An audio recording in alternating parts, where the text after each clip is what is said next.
ناشتے میں شہد اور ورزش کے لیے جم۔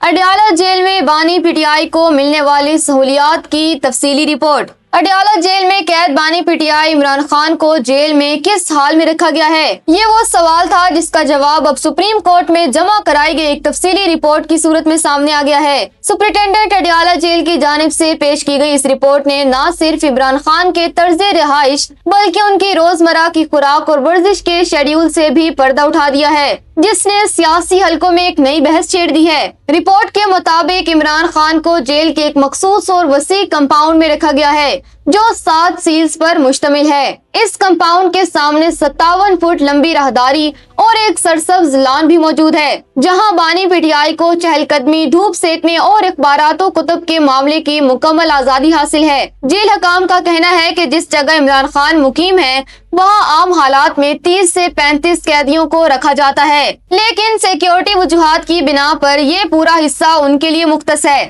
رپورٹ میں سب سے دلچسپ حصہ عمران خان کی خوراک سے متعلق ہے۔ رپورٹ بتاتی ہے کہ بانی پی ٹی آئی کے ناشتے میں کھجور، اخروٹ، شہد، کافی، دلیا اور انار کا تازہ جوس شامل ہوتا ہے۔ یہی نہیں، انہیں چیا سیڈز اور لسی بھی فراہم کی جاتی ہے۔ دوپہر اور رات کے کھانے میں دیسی مرغی، مٹن، سلاد اور اچار کے ساتھ ساتھ کبھی کبھار انڈا فرائی اور مکس دال بھی دی جاتی ہے۔ اس کے علاوہ بادام، ناریل اور مختلف پھلوں پر مشتمل انرجی شیک بھی ان کی غذا کا حصہ ہے۔ عمران خان کی فٹنس کو برقرار رکھنے کے لیے جیل میں باقاعدہ سائیکلنگ مشین اور جم کا دیگر سامان بھی فراہم کیا گیا ہے۔ رپورٹ میں دعویٰ کیا گیا ہے کہ انہیں بیٹر کلاس کی تمام سہولیات میسر ہیں، جن میں تازہ ہوا اور قدرتی روشنی تک رسائی شامل ہے۔ جیل انتظامیہ کا موقف ہے کہ یہ تمام مراحل جیل مینول اور قوانین کے عین مطابق دی جا رہی ہیں اور ان کی سیکیورٹی پر کوئی سمجھوتا نہیں کیا گیا۔